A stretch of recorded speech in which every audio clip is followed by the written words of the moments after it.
what has been your favorite show? Oh, so many. Honestly, I must have promoted 3,000 bands, to be honest with you.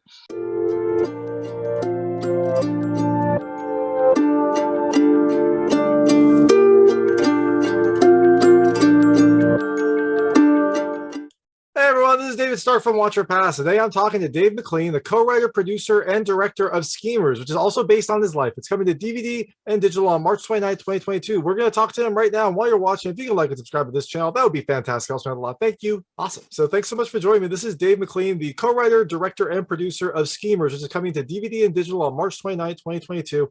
It is based on his life. It is an unbelievable story. And, I guess my first question is like, this just seems like typical Hollywood coming up with this unbelievable story that you would never think could actually happen, just kind of making everything go up to 11. But I just, this story is so insane that I just kind of want to know, like, what was it that made you want to tell your story? Was it just something that you're like, you know what, I've had a pretty interesting life and I'd like to at least write it down? Or was there some event that made you kind of want to put this on paper? Not really. It was, I managed a band called Placebo, who are quite a big band. And they were having a bit of a quiet time. So I thought, I need to do something to keep myself occupied. And my business partner, Alex Weston, she always said to me, you know what, you should write a book. And I thought, well, writing a book's just too difficult because it's just too hard. So I thought, tell you what I could do, though. I could try a film. Because if you do a film, you can have a great director of photography. It can look fantastic. You have an amazing soundtrack, so it could sound great. And even if the script was total rubbish, at least people could say it looked great, sounded great. So that's where I started, from that premise. And I wrote the script in 10 days in Koh Samui on an island off Thailand. Oh my gosh. And it just all went from there, because that was that. It was as simple as that, really. I was bored and thought, I'll write a film. I always wanted to do films. I do love how, like, your approach to this is similar to kind of how your approach in, kind of rising up in the music industry was. You're like, well, you know what, if I get the right components here, like, it'll just work out. Like, we'll get the right sounds, we'll get the right people. It kind of feels like that's just your personality, which I'm amazed that it worked in the movie. I'm amazed that it worked to create this movie. It just seems like you keep pushing forward until everything works. Yeah, it's just like, I put out a luck, really, more than anything else. Or some divine guidance from up there, because I could have had so many disasters, but I keep bumping into the right people at the right time in the right place and getting the right advice, and things sort of turn out okay, and I'm still here doing it and just loving it, really, Yeah, well, I always reminded of, I think it was, opportunity is like 80% preparation and 20% luck or something like that. You clearly had the skills to do this, but does seem like you kind of fortuitously keep getting the right people at the right time. Well, yeah, true, very true. What can I say?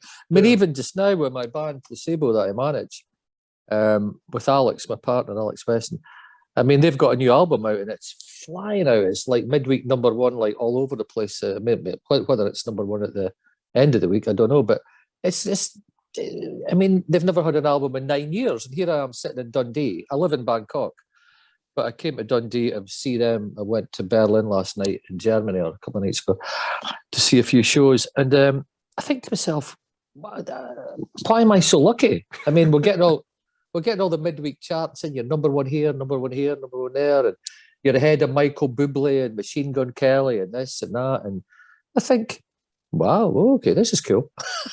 Yeah, no, like, don't question it, right? Just like, wow, just enjoy the ride. Like, you're only here a short time, And I also do love this. I know this is your life, but just the casual, like, oh, I flew here from Bangkok and then I was in Germany. Like, just your life is so still high energy. After this many years, it's amazing. Yeah, I was just thinking to myself today. I thought, you know what, I feel a bit tired today. And then I thought, hang on, what have you done? And then I thought, well, I was in Bangkok about 8 days ago, and I went Bangkok to Singapore, Singapore to London, London to Edinburgh, Edinburgh to Dundee, Dundee back to London, London back to Dundee, Dundee to Berlin, Berlin back. It's like, actually, Dave, you know what? You should be tired. Have a wee rest. That's what Yeah. I thought to myself. Yeah, Meant go to be in ahead. Amsterdam tonight, but I never went to Amsterdam tonight, so I thought, I'll scrap that. So I'll go to London on a couple of days and see the band there. But it's good fun though. You kind of question it.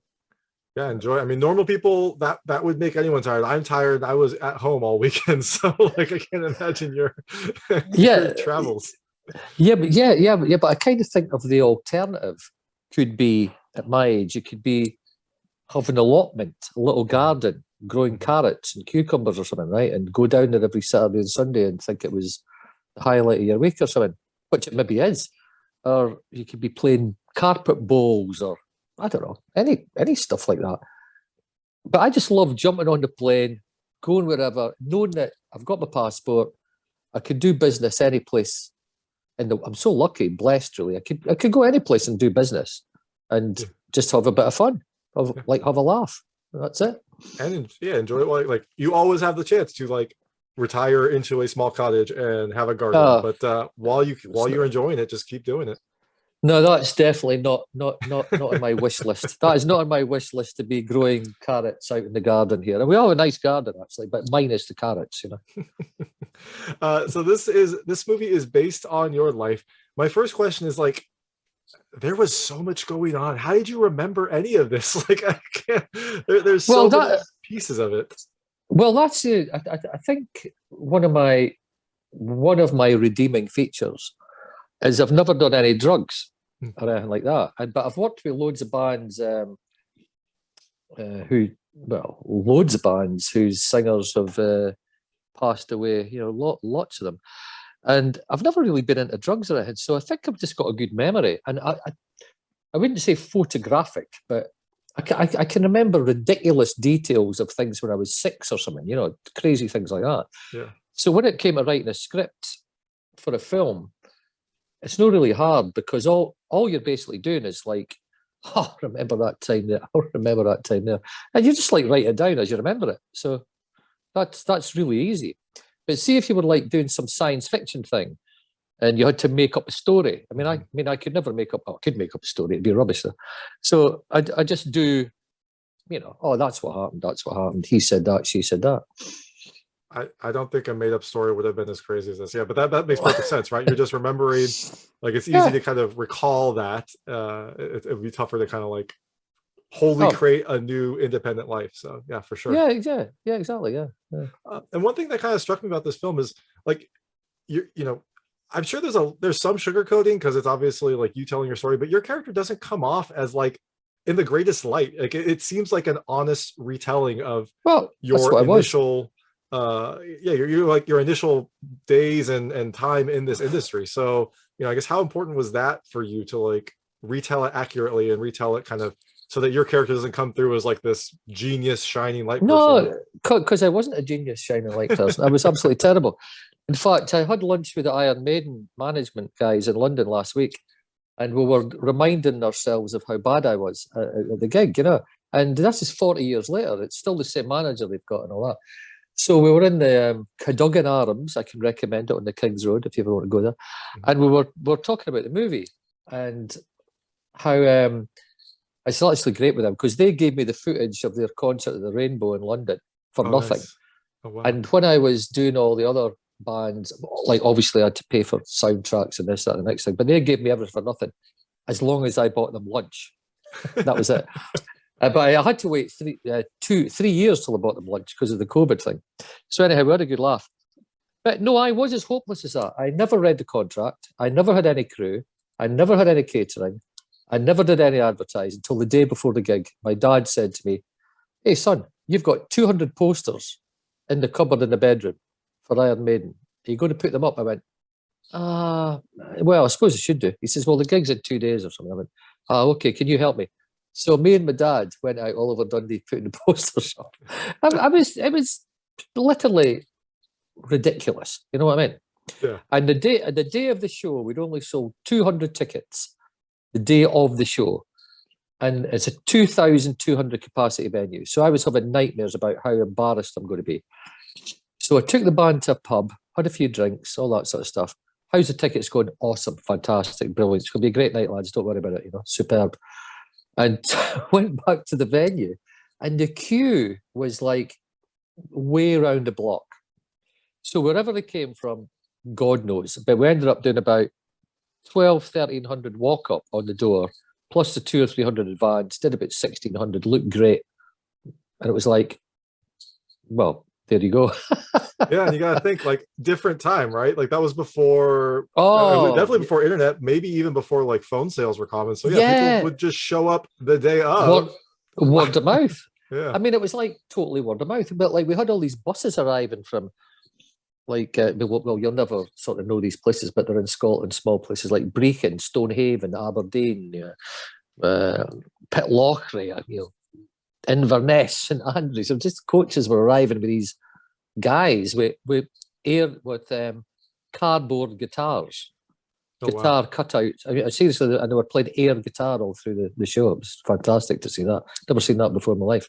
But so anyhow, all turned out good. I was as bad as I represent myself.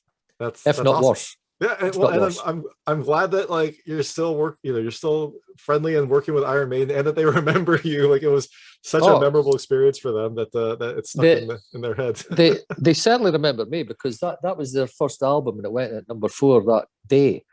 But if it had gone on number 4 the next week and we had the concert next week, we probably would have doubled the crowd because I just picked, because of my genius, I picked them too early. so they went on number 4 in the charts the day of the gig. But if it was number 4 the week after the gig, it would have been even better. But no, they're great. They were brilliant to me. They were fantastic. Really good. And I also love, you mentioned the contract, how you hadn't read the contract. And in the film, there is a scene where the contract is very specific. And I love that scene because I think Van Halen is the one that has the specific rider with like specific color M&Ms that have to be in there. And the idea is if they're going to do that, then they've done all the other safety things that have to happen. And I loved seeing that scene in this movie because it's a similar kind of idea. Oh, it was even funnier that the stuff we had to leave out the script on that. And we were reminding each other. Like actually, we had to reshoot the Iron Maiden tour manager scene because I was in Tokyo one night, and the manager. Well, they've got the main manager who's Rod Smallwood, and they've got Dave Shack who's like does a lot day-to-day stuff. And he phoned me up in Tokyo and he goes, Dave, your movie, we love it, but I went, I know what you're going to say. I can read your mind. You're 7,000 miles away. I'm in Tokyo, Shinjuku, and you're in London. You don't like the tour manager. Yeah. Can we reshoot the tour manager scene? I went, yep, anything you want. So we reshot that scene where a different guy played the tour manager. And Dave, we don't like the rider. The rider needs to be changed. Oh, okay, change it to what? So it was all that stuff going on. And I was thinking, this is hilarious. Like, here's 2 grown men debating whether they should have things in the rider. and I said, look, if I take out this item that you don't like, will you give me the footage from the Rainbow for nothing? Yes. I went, can't believe we're talking like this. It's crazy. It was brilliant, and they did that. So I took out an item that was a sweetie or something that they didn't like, and then they gave me the footage, and the footage was brilliant. So that was great. That seems like an amazing deal. That seems like a really it was a great deal because I wanted to put in footage of, I don't know if you follow racehorses like years ago, but there was a horse called Shergar that was amazing that got kidnapped by the IRA and kind of beheaded or something. It's never seen again. But they won the Derby, and there was a brilliant bit of footage. It was only cost 20 grand for 12 seconds. It was a bit steep, so pass on that. But that's in the version that was shown at festivals. And there was my friend who plays for Dundee United, a guy called Dave Neary, scored a goal for Scotland against Brazil. Oh, what a goal. It was about 30-yarder, fantastic. But that was 20 grand for that, so that had to go. So you know what? To get Iron Maiden's footage, which is about probably a minute or something, for nothing, was a result, Yeah, no, definitely. That licensing is it's insanely complicated. I know that's kind of part of something that you just do in your normal job, but like I can't imagine anyone else trying to navigate those waters and clearing all the copyrights and clearing all the usage rights. Well, I did none of that. My people in London did that for me. I just picked this. Well, there's a lot. Actually, there's about 5 or 6 songs on the movie that we actually own anyhow. Sort of published and recorded. And then other bands I kind of know because I promoted, and it kind of worked out okay. But it was still was still a bit of a intake of breath when you got the track. Ooh, wow, that's a lot, you know. Yeah, well, that makes sense. So you mentioned also that you just kind of like your thought was, I'm going to get everything in place, get the right, cinematographer, get the right sound people. But then you also ended up directing this film, and I pulled your IMDb, statement, and this is your only film that you directed. So again, like, congrats on like just going there's a up story and up behind, and up. Well, there's a story behind that. Have you got a minute till I tell you the story or not? Of course, I would love to hear it. We actually had a director who did the first shoot, so to speak, which was in May, June of whenever it was. And the temperature was about 80 degrees in Dundee. It was hot. It was like the south of France. It was brilliant. So anyhow, he shot this stuff. He spent 43 hours or blah, blah, blah. And he showed me the film. And I watched it. I went, I might actually jump off one of these bridges. It's that bad. Oh, wow. So I fired him. And I got my DOP put me in touch with an editor called Caird Hall, who looked at all the footage and said, Dave, there's a lot of stuff here that's good. We can make a film out of this. So I said, right, okay, what we're going to do. So we wrote 14 new scenes. I flew him out to Bangkok. We went to the Westin Hotel, which I'd recommend to anybody, in Sukhumvit. And we wrote 14 new scenes. Well, basically, I wrote 14 new scenes. And we came back to Scotland, and we did it in January. But in January, it was -10.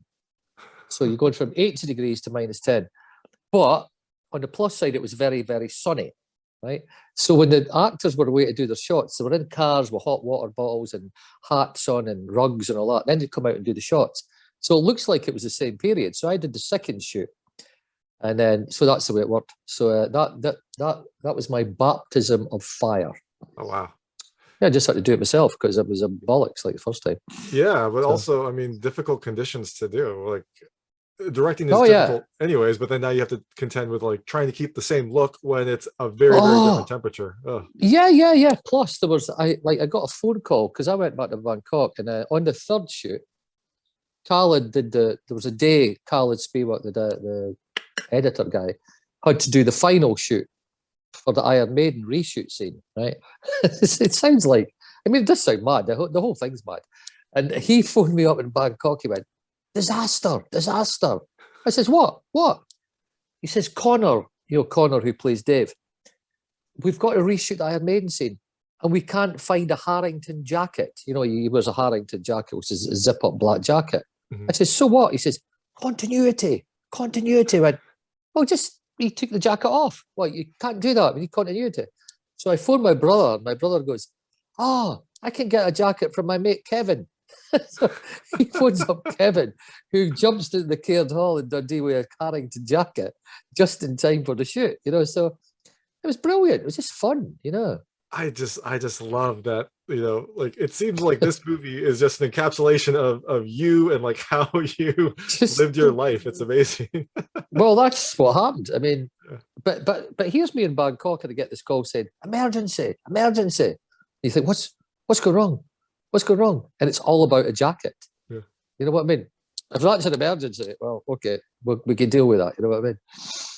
But I do love that attention to detail, because you do see that, like, that does throw me off in scenes. Like, if someone like has something in their hand and the next scene they don't, or if they change clothes, like that is enough to kind of distract you. So I do love like, the attention to detail. You're right. Yeah. So anyway, we did that. So kind of all worked out okay, like, Very cool. And so I guess, were you involved in any of the casting decisions? Like, how did you decide these people? I was.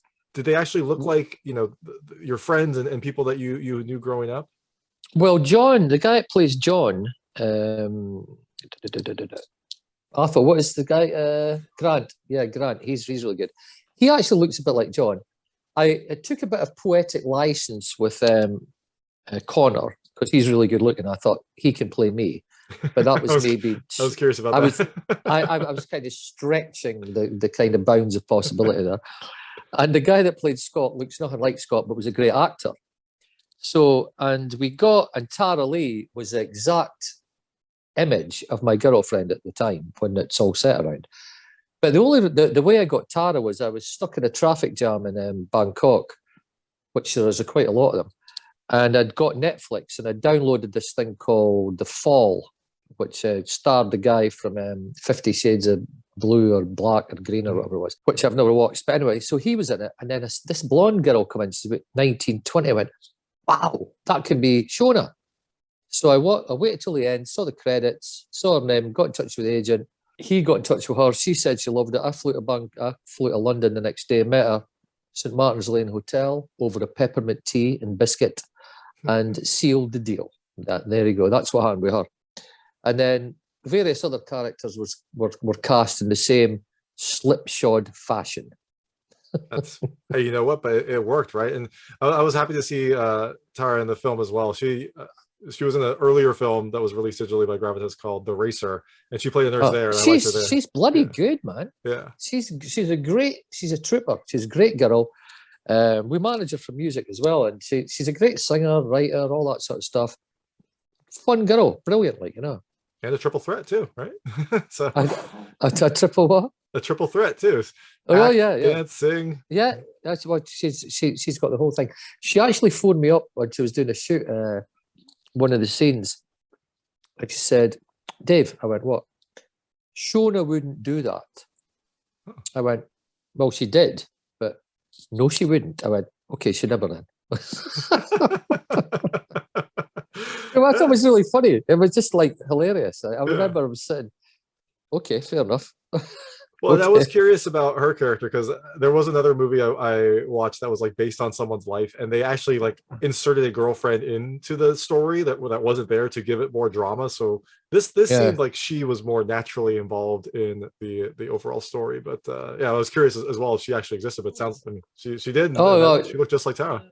Oh, she was a spitting image, but she was an amalgamation of kind of two characters, but two actual girls. But now she looked like the one that it was really based on.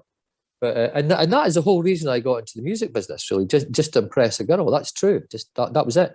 Yeah. Otherwise, I probably would have been, I don't know what we would have been doing, you know. Yeah, I mean, like after your dreams were crushed, right? Like it's a very difficult blow to take, and then kind of being able to pivot and make a career in this completely new area was a fascinating story. Mad. I mean, crazy. I mean, I've just been so lucky. I mean, the music business was great, doing all the Nirvana stuff and all these big, grunge bands and whatever. And then my band Placebo that I managed, very lucky. Then we managed Roxy Music for a while. That was good fun. And then literally stumbling into the movie business. I've got another 3 films actually coming up, which is great. So yeah, I'm right in the mood, right in the mood for it. And so I mean, this is your first film. I know financing is always a difficult issue. Distribution is always a difficult issue. Like, how involved were you in that? I mean, it sounds like you were kind of involved in everything, or was this one where you? What? Yeah, well, we actually did four documentaries before that. Okay. We did a Trans-Siberian Express tour with Placebo, which was all over Russia. We did a Angkor Wat thing up at Siem Reap for human trafficking. We've done loads of we've done one in the Mercy Centre in Bangkok about human trafficking. This guy, Father Joe, who runs it, brilliant. So we sort of done documentaries. Mm-hmm. But getting the finance for the film, I mean, nobody came knocking on the door saying, "Oh, here's some money for a film." I had to knock on loads of doors and get loads of doors slammed in my face. And then I thought, you know what I'm going to do? I'm just going to ask my friends. So I asked John, who's John in the film, "John, do you fancy putting money into this movie?" Because he's done very well in property. "Yeah, okay, how much do you want?" There you go, boom. Then his business partner is chairman of a football team called Inverness Cali in the Scottish Championship. So I met him at a football match one day, and he says, "What's this film you're doing?" I went, "Oh, it's about me and John when we were kids, like, in Scott. How much you want?" Boom, he put money in. Then I saw my doctor for my regular heart test or whatever it was in London. What are you up to now, Dave? I'm making this film, but I'm still a bit light on some dough. How much do you need? Boom, he was in. Then my accountant, she put money in. Then my business partner, she put that, and that was it. There's 5 investors. So, and then we made the film.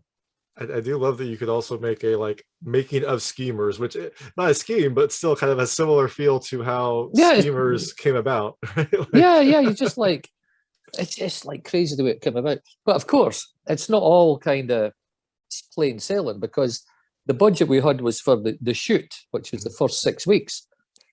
But because the director, in inverted commas, made such a balls of it, and we had to get rid of him, we had to do a reshoot. which I had to fund with my company, Riverman. So we put extra money in, which was fine, because I didn't want someone going out that looked rubbish and like kind of just wasn't right. So we put the money in, and then we won about 15 awards or something, which was great, and the best at Edinburgh Festival and Rain Dance top 5 films and blah blah blah, #1 box office new release. So it kind of made me feel justified in spending the money. You know what I mean? It wasn't money down the drain, and everybody seemed to enjoy it, so that was cool. Yeah, for sure. But then it also puts extra pressure on you, because it's like you're telling your story, which is already some pressure, but then also now you've got your friends investing, and obviously I'm sure that they would understand if something went wrong, but you're like, you want to make sure that their investment, comes to fruition. So yeah, well, luckily it is. It's going to make its money back. But I'll tell you what, the most nervous day of my life probably was at the premiere in Edinburgh. There was about 280 people in the cinema, which is quite a lot for some of the Edinburgh Film Festival. And you know if it's going to go good or bad within the first 2 minutes, because there's maybe a couple of jokes or something like that, So I'm sitting there like pensive, and like 90 seconds in, the chuckles start and the laugh starts, and I was like, oh, it's going good. I went so quick, and at the end, a big standing ovation thing and all that routine. Then I had to go on the stage, and I'm quite a shy person, and I had to go on the stage and do a Q&A. And I found myself wandering around the stage with a mic, like, hey, like I was, some sort of comedian or something. I felt great. I felt I was literally walking on air. You know what I mean? Yeah. It was the greatest moment. It was a brilliant, and my daughter was there, my wife was there, and it was a brilliant night. And it was just, and then we went to London, and I thought London will be different because Scotland, but London's London. Same thing happened in London, and Japan, and in Russia, and Mexico, and every place we went, So it was good. The movie is a good movie, but I do love this like charmed life that you're living. It's amazing. It is a charmed life. Trust me. I mean, I'm amazed I'm still here. But enjoy it. Yeah, every day, mate. Every day. So I know we have limited time, so I'm gonna switch. I call it the lightning round. They're just very lightweight questions about the film. I want to see how your experiences map to things that happen in the film. I mean, with the subject matter here, I think your experiences will map very closely, but I'm just kind of curious on some other aspects that relate to the movie. So you can feel free not to answer any of them. I will not be offended, but I try to keep them very simple. Fine. Okay, on you go. First question. There is a lot. There's a bunch of bets that are placed, some horse racing. What is the most that you've lost gambling? The most I lost gambling. Let's think. Well, if you count putting on a concert gambling, do you count that as gambling? I would think more traditional, like horse races, cars, roulette dice, things like that. Well, I did lose $242,000 on a night on a concert, but you kind of count that as gambling. Most of gambling, like maybe just 500 quid or something at poker or something, like nothing much, or roulette or something like that. It seems like when that happened, when you were younger, it was a bigger impact than now. Yeah, well, in real life, all the profit I made on Iron Maiden, it's not in the story. I went to the casino the same night and lost it all on roulette, which is about 800 quid or something. Oof. So that was a lot 40 years ago. But anyway, next question. Very on character too. Very on character.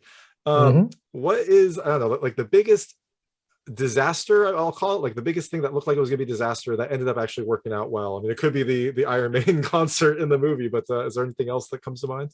Well, it was probably Oasis when I promoted them in Bangkok. I was the first Westerner guy to do a Western music festival, as they would call it in Bangkok. It was Oasis, Franz Ferdinand, Placebo, Snow Patrol, Ian Brown, Stone Roses, all that. It was really, really big. And I went into Bangkok about 20 years ago and thought I could take over Bangkok, take over the world, because I'd done so many bands in London, right? Which proved more difficult than I thought. But anyhow, I kind of booked all these bands with my business partner, who shall remain nameless, which is a big Thai guy. And it was a very difficult arrangement. Trust me, it was a very difficult arrangement. And everything went wrong from day one. We were promised $2 million sponsorship. And I went to Mexico and I got a phone call from the guy saying it's down to $1 million. And I came back to Bangkok, it was down to $500,000. And so the sponsor went right out the window. Yeah. And I remember my Thai business partner said to me, I don't know if you know the band Franz Ferdinand, but they're quite big. He said, Dave, do we really need Mr. Franz and Mr. Ferdinand? I'm trying to cut some costs here. I went, you're joking me like that. Anyway, there's so much story in that. There's an actual film about it. So it turned out that he would never tell me the advance sales. because he was in charge and he was paying me 150 grand to book it. And so the agent would phone up and say, Dave, what's the band sales? Because I was dealing with the agent. And I would just pluck a number out of nowhere. I plucked a number, went on the first day, 4,842. I just made it up. He says, that's good. But I never knew anything. And then, of course, each week he phoned, I had to incrementally increase the sales.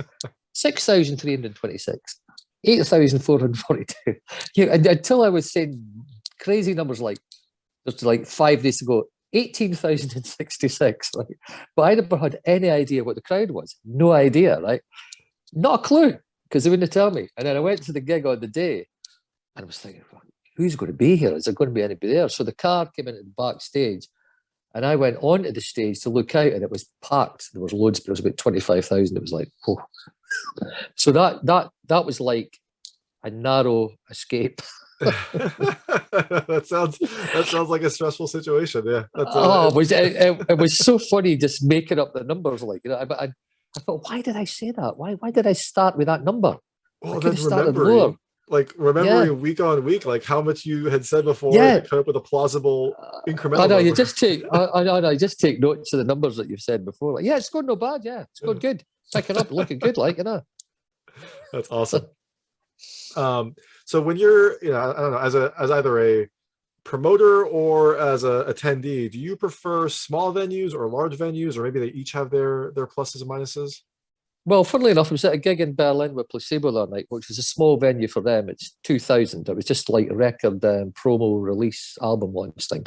And that was brilliant. And there was no mobile phones, which was amazing. They were all banned. So the atmosphere was like superb. But when we go back to Berlin, we'll be doing the Mercedes-Benz Arena, which is 14,000. It's really sold about 10,000 or something for the real tour. So I'd say last night was great because it's, well, number one, it's the first gig I've seen in 3 years because of the COVID.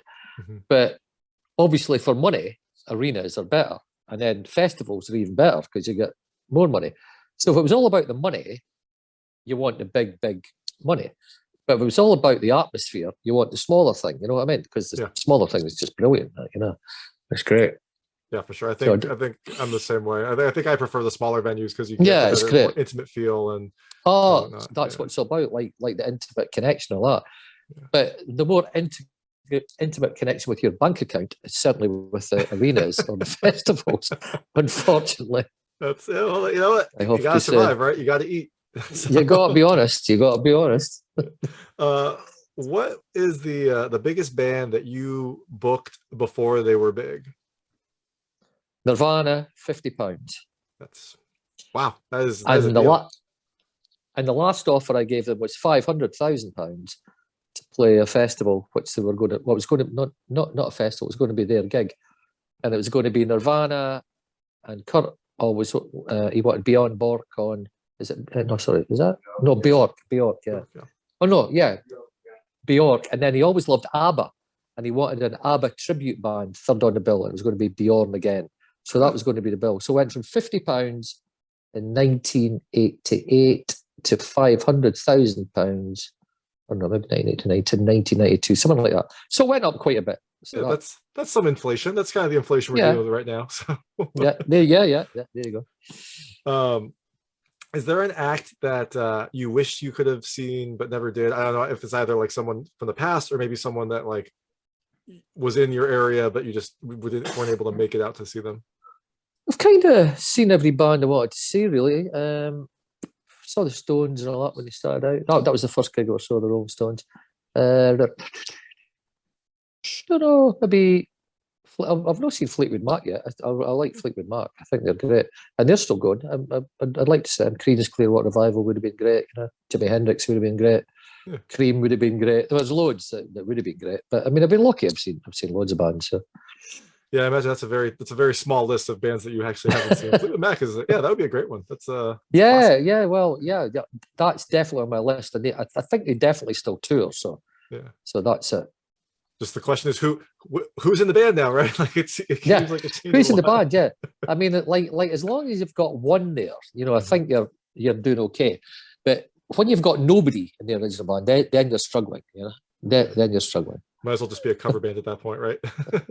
Oh, exactly. Yeah. And you know, the last band question is, what has been your favorite show? Either, I don't know, if it could be either financially or, atmosphere or as a fan, whatever you want to think about. What has been your favorite show? So many. Honestly, I must have promoted 3,000 bands, to be honest with you. And some could have only played to 400 or 500 people, and it was great. Some could have played to 50,000 people. But off the top of my head, favorite show. I really like the Killers. I really like the Killers. That'd be a great show. Yeah, they're brilliant. And I've met Brandon Flowers a few times. He's a top guy. I think, or maybe Biffy Clyro, or a Scottish band. But I don't know if you know Biffy Clyro. It'd be between Biffy Clyro at Tea in the Park in Scotland with 70 or 80,000, or the Killers at Hyde Park in London with 70 or 80,000. It'd be neck and neck. It'd be a photo finish in gambling terms. I don't know Biffy Clyro, but if you are saying that they're one of your best shows, and that's definitely a band I have to learn about, right? Well, what you need to do tonight is sort of Google in Biffy Clyro, Tea in the Park, and the track is Many of Horrors. All right. Okay, and put that in, and you will go, wow, how are they not so big in America? But they're awesome. They're really good. Many of Horror, Biffy Clyro, Tea in the Park. I will definitely do that. And now, actually, having heard your 3,000 shows answer, how's your hearing? Like, what do you wear ear protection? Is it awesome? No, awesome. No, I didn't wear ear protection. But about 10 years ago, I was staying with my friends in Carlisle, in England, and I woke up one morning with bzzz, and my ears went bzzz, this noise. I was like, what's that? What's that? So I went to the doctor. Sounds like a joke. I went to the doctor, and the doctor said, "What's wrong? I've got this bzzz in my ear." He said, "It's tinnitus or tinnitus, or what we call it, right?" And it's to do with sound and all that. And then the next day it went away. I've never heard anything since. So that is my hearing story. Although my hearing did go for 3 days after I saw Echo and the Bunnymen and the Waterboys at Kilburn National one night, where I stood, unfortunately, right in front of the speaker. Oof. And for the next 3 days, bzzz, it was quite bad. So I'm pretty lucky on the hearing. Yeah, no, I'm glad that cleame back, right? That cleared itself out. That's amazing. Oh, go ahead. I mean, I know sound guys that are deaf. So how could be a sound guy? I don't know, but they are. Yeah, I mean, like I see a lot of movies in theaters, and I always wear ear protection just because I'm like worried that it's gonna be too loud. So you have had many more decibels than I have, so that's amazing. Oh yeah, I'm very lucky in that respect. Yeah, definitely. That's awesome. So the movie is out on March 29th, 2022. You are out promoting it, getting the word out. Although it's already been out in a few other places, it seems like. But you mentioned that you have some other movies coming up. I think you said 3. Any of those you can talk about? What can people look for after they see your life story? Yeah, I think they'd be interested in the follow-up, which is called Sold Out, which is in London, 1985 to 1994, and it follows myself and Scott Young. If you Google in Scott Young Dundee, you'll see that he unfortunately died in mysterious circumstances about 7 years ago. And we shared the house in Hammersmith. So I was promoting all these Nirvana, Soundgarden, Rage Against the Machines, Alice in Chains, whatever. And he went his way, which is a kind of continuation of what he was doing in Dundee. And I went my way. And so it's got a killer soundtrack, very dark comedy, kind of. It's really good. It's going to be awesome. It's going to be absolutely fantastic. And of course the soundtrack encompasses all these bands, and it ends up me with Nirvana and thinking I've got everything. I'm going to be rich and famous, and unfortunately Kurt dies, and then it's like a disaster. And then literally 2 or 3 weeks later, I get a demo tape from a band called Placebo, who I still manage, who go on to sell 15 million albums and look like being #1 in loads of countries this week. So that's like it's a good story. And Scott, unfortunately, if you read you'll Google in his story later on, Scott Young Dundee, and you'll see what he was all about. So it's like very dark, very funny, very rock and roll, completely mental and superb. Sounds awesome. I can't wait to see that as well. Well, it's going to be good. It's good because I've learned a lot from my first one. I learned a lot from the mistakes on the first one, so that'd be cool. Perfect. Well, so you can check out that when it's out, but first you can check out Schemers on March 29, 2022. This is Dave McLean, the co-writer, director, and producer of the film, and it's also based on his life. So thank you so much for your time.